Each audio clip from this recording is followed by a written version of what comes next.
और पहले श्रावक धर्म का उपदेश कर देता है,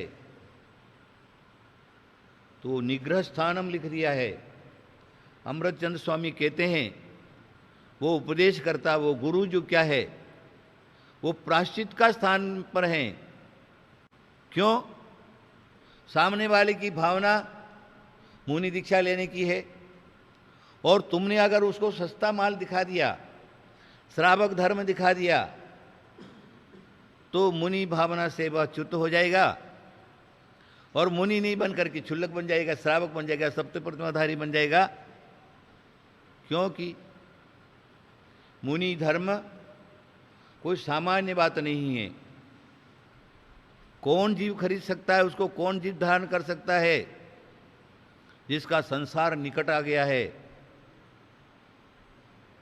भव निकट आ गए हैं, कुछ ही भव में उसको मोक्ष की प्राप्ति होने वाली है। इसलिए गुरु पहले निग्रंथ दीक्षा की बात करते हुए दीक्षा लेना है तो मुनि दीक्षा ले ले, उसको पटाएंगे, उपदेश करेंगे, समझाएंगे। अगर किसी भी हालत में वो कहता है कि नहीं, मेरे को ऐसा कठोर जो है चर्या पालन मेरे से नहीं होगी, इसलिए और थोड़ा सा नीचे देखिए, हम अपनी बात बताते। जब हुमुच पद्मावती में दीक्षा की चर्चा छिड़ी, हम 3 जीव थे, नेमीचंद, पार्शकीर्ति और कन्हैयालाल। ये 3 जीव खड़े हैं, दीक्षा की प्रार्थना कर रहे। 2 ने मुनि दीक्षा लेने का नारियल चढ़ा दिया। हमारे से पूछा गया, बोले मेरे को मुनि दीक्षा नहीं लेना है, हमसे मुनि दीक्षा प्राप्त पालन नहीं होगी। गुरु महाराज क्या कहते हैं? अरे पागल, गधे पर चढ़ोगे गधे सरी का सत्कार होगा, हाथी पर चढ़ोगे तो हाथी सर का सत्कार होगा। देने वाला अगर तुमको मुनि दीक्षा देने के लिए तैयार है, उसके ज्ञान में झलक गया है, उसका निमित्त श्रेष्ठ मिल गया है उनको, अगर वो कहता है तुम्हें मुनि दीक्षा ही लेना है।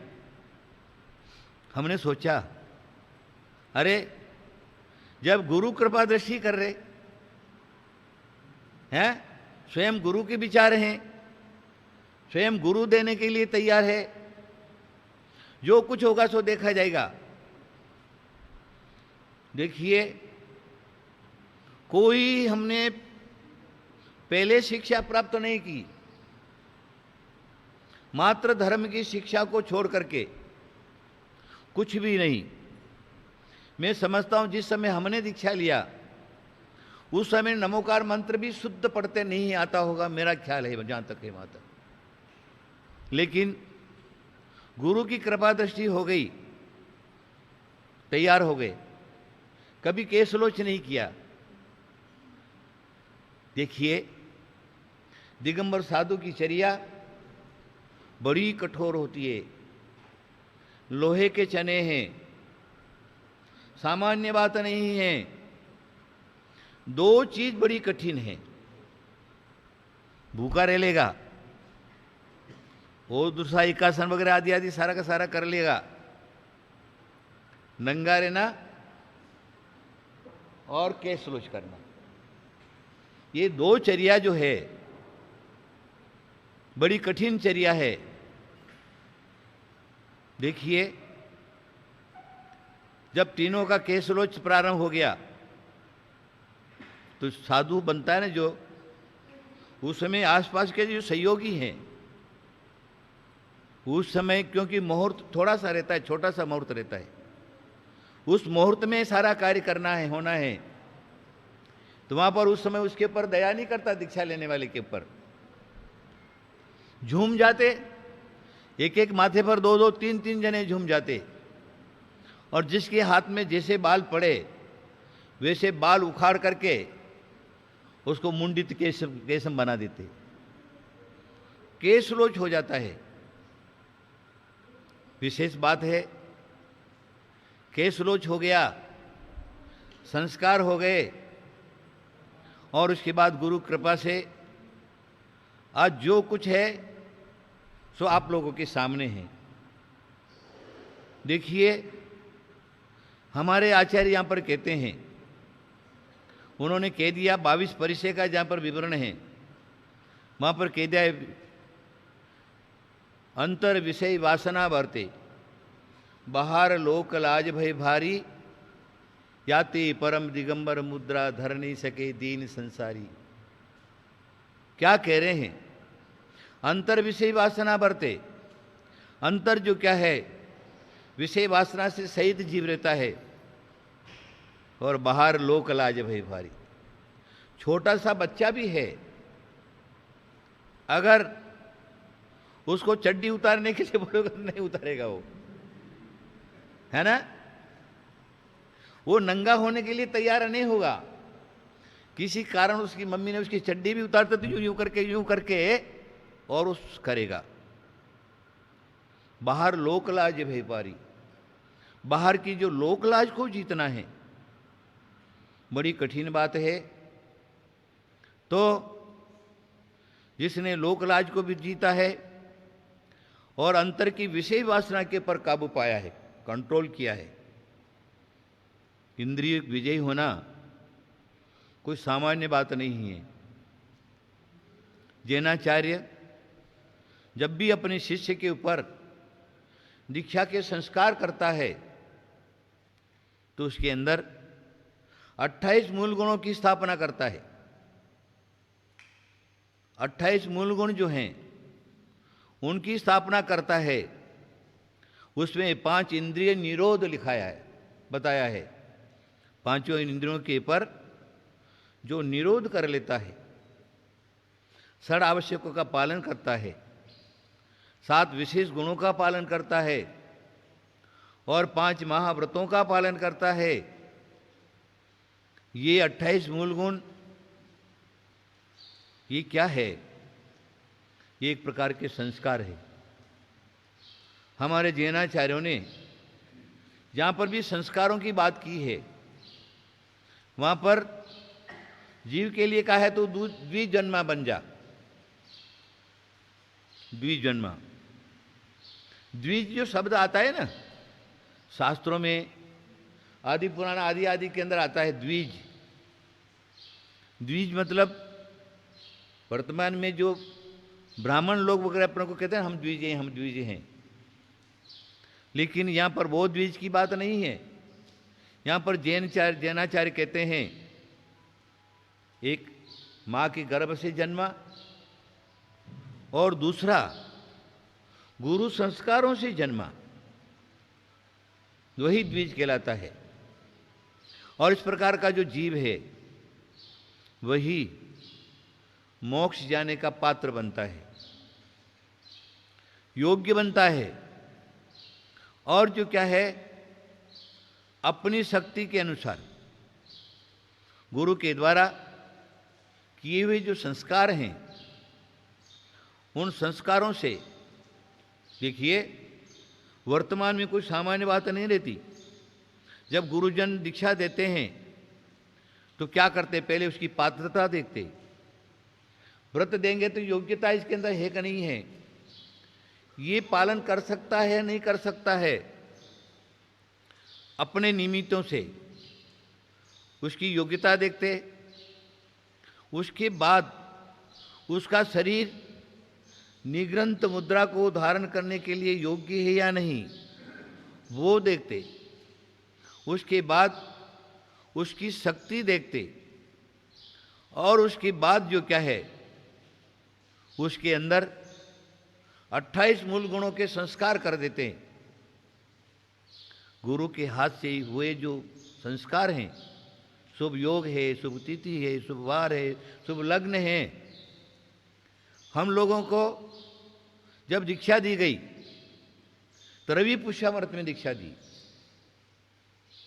रवि पुष्यामृत और सिंह लग्न, गुरु जी का कहना था ये इस योग में जो संस्कार किए जा रहे हैं ये जैन धर्म के विशेष प्रचारक, साधक और जिन शासन का नाम करने वाले ये पात्र ऐसे होंगे, उनकी भविष्यवाणी, उनके निमित्त खरे निकले। आज वो संस्कार जो क्या है, वो सिंह लग्न में जो दी हुई दीक्षाएं हैं, वो रवि पुष्यामृत के अंदर दी हुई जो संस्कार है, पात्र दीक्षा दी हुई हैं, उसके कारण आज ऐसे पात्रों के संसार में नाम है। तो मेरा क्या कहना है आपको, आप क्या करिए, सब छोड़ दीजिए, कुछ नहीं चाहिए। जो कुछ है वो तुम्हारा नहीं। आचार्य कहते शरीर भी तुम्हारा नहीं है, शरीर भी तुम्हारा साथ छोड़ देगा। जन्मे मरे अकेला चेतन, सुख दुख का भोगी, ये बात है। अकेला जन्मता है और अकेला ही मरता है। ये बीच के जो संयोगी जो जी है, वो कुछ दिनों के लिए है, कुछ क्षणों के लिए है। सब छोड़ करके चले जाते, जीव अकेला रहता है। जिसने अकेलापन समझ लिया है, वही निग्रंथ दीक्षा ले सकता है। नवि सिजई वत्थ धरो, कुंद स्वामी ने कह दिया, नवि सिजई वत्थ धरो, यदि भी जिन शासने होई तीर्थ यरो, नग्गो ही मुख मग्गो शेषा उमगया सव्वे। ये कुंद स्वामी ने बहुत पाड़ के अंदर एक गाथा दे दिया। नवि सिजई वत्थ धरो, किसी भी हालत में कितना भी प्रयत्न करने पर वस्त्रधारी वह कभी मोक्ष नहीं जा सकता। यदि भी होई तीर्थ यरो, चाहे वो तीर्थंकर क्यों नहीं हो, लेकिन उसको भी संसार शरीर भोगों से विरक्त होकर के जिन मार्ग जिन लिंग को अपनाना पड़ेगा, जंगल में जाना पड़ेगा, दीक्षा धारण करना पड़ेगा। नग्गो ही मोक्ष मग्गो लिख दिया, नग्नता ही मोक्ष का मार्ग है। शेषा मार्ग जो क्या है, उन्मार्ग है, उससे जीव को कभी भी सुख की प्राप्ति नहीं हो सकती। जिनका परमहंस नाम रहता है, परमहंस जो है वो साधु नंगे रहते, तो आचार्य कहते फिर उनको भी मोक्ष मिल जाएगा। है यहां पर एक शब्द दे दिया, निसंग, निग्रंथ। ये जो शब्द हैं वो अन्यत्र नहीं पाए जाते। निसंग जिसको कहते, जिसका संग का त्याग कर दिया है। परिग्रह का संग मतलब परिग्रह, अंतरंग और बहिरंग जो परिग्रह है, उस परिग्रह का जिसने त्याग कर दिया है, परिग्रह से मुक्त हो गया है, वह मोक्ष मार्ग का अधिकारी रहता है। अंतरंग परिग्रह है, बहिरंग परिग्रह है। लोगों के बहिरंग परिग्रह छूट जाते। बहुत से साधक हैं जो बहिरंग परिग्रह से उनका कोई लेना देना नहीं रहता है, तो भी आचार्य कहते हैं अंतरंग परिग्रह है, वो धीरे धीरे क्रमेण छूटता है। और जैसे जैसे छूटता जाता है, वैसे वैसे मोक्ष की तरफ बढ़ जाता है। जब तक उसके अंदर वजन रहता है, जिसको कहते हैं संग रहता है, परिग्रह रहता है, परिग्रह के भार से सहित रहता है, इस प्रकार का जो जीव है, आप देखेंगे तराजू के दो पल्ले हैं। अभी आपने ऐसे ही उठा लिया, कांटा दोनों का बराबर रहता है। एक पल्ले में थोड़ा सा भी तुमने वजन डाल दिया तो कहां जाएगा? नीचे की तरफ जाएगा। और जो पल्ला खाली रहेगा वह ऊपर की तरफ जाएगा। इसलिए जितना जितना हमारा छूट जाता है, क्षेत्र वास्तु हिरण सुवर्ण धन धान दासी दास कुप्य भांड, जो 10 प्रकार का जो बाह्य परिग्रह है, उसको छोड़ना पड़ेगा। कुंद कुंद स्वामी ने तो स्पष्ट बोल दिया, बाला कोटि मितंपी, बाल के अग्रभाग उसको तोड़ तोड़ करके बाल का लास्ट अग्रभाग इतना भी परिग्रह जिस निग्रंथ के पास रहता है, जिस साधु के पास रहता है, जिस दीक्षित के पास रहता है, उसको मोक्ष की प्राप्ति नहीं होती। जैसे जैसे छूटेगा वैसे वैसे आगे बढ़ेगा। कुंद कुंद स्वामी बोलते, अगर बाल के अग्रभाग कोटि मात्र भी जिसने परिग्रह अपने पास रखा है, कुंद कुंद स्वामी कहते जाई निगोई, वह निगोद में चला जाएगा, उसको मोक्ष की प्राप्ति नहीं होती। आचार्य कहते हैं चलो ठीक है, बहिरंग परिग्रह जो है, अंतरंग परिग्रह है, क्रमेण से छूटेगा, समयानुसार छूटेगा, योग आएगा तब छूटेगा, पर्याय जब तद्भव मोक्षगामी की पर्याय मिलेगी तब छूटेगा। लेकिन वर्तमान की जो पर्याय है, वर्तमान जो तुमने साधुता धारण की है, निग्रंथ साधु धारण, निग्रंथ बने हुए हैं, यहाँ निग्रंथ की बात में उनकी बात नहीं कर रहा, व्यवहार भाषा है। साधारण मुनिराज हैं, उनको व्यवहार भाषा में क्या कहते हैं, वो निग्रंथे निग्रंथे निग्रंथे। वैसे तत्वार सूत्र के न पुलाक बकुश कुशल निग्रंथ स्नान का वो एक अलग बात है, लेकिन जो पुलाक और वकुश जो मुनिराज का स्वरूप है, वो स्वरूप के अनुसार हमें अपनी चर्या बनाना चाहिए। नहीं तो होगा क्या, कल्याण नहीं होगा। ऐसा आचार्यों ने लिख दिया है, जितना जितना तुम्हारे पास परिग्रह का भार रहेगा, उतना उतना तुम नीचे की तरफ जाओगे, तुम्हारा भाव बिगड़ जाएगा, तुम्हारा पर्याय बिगड़ जाएगा। और उन्हीं भावों के अंदर, परिग्रह भावों के अंदर अगर तुम्हारा मरण हुआ तो क्या होगा? आचार्य कहते हैं तुम्हारा जन्म उसी में हो जाएगा। योगींद्र देव परमात्म प्रकाश में कहते जय मई तय गई होई, जैसी तुम्हारी मति है वैसी ही तुम्हारी गति होगी।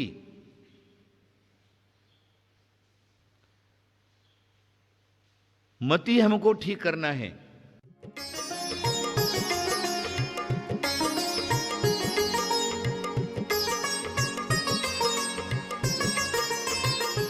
इस कार्यक्रम के पुण्यार्जक थे श्री अजय जैन जी, श्रीमती नीतू जैन जी, पुत्र पुत्री चहक जैन, जीनम जैन, दिल्ली। आगम की वाणी को जन जन तक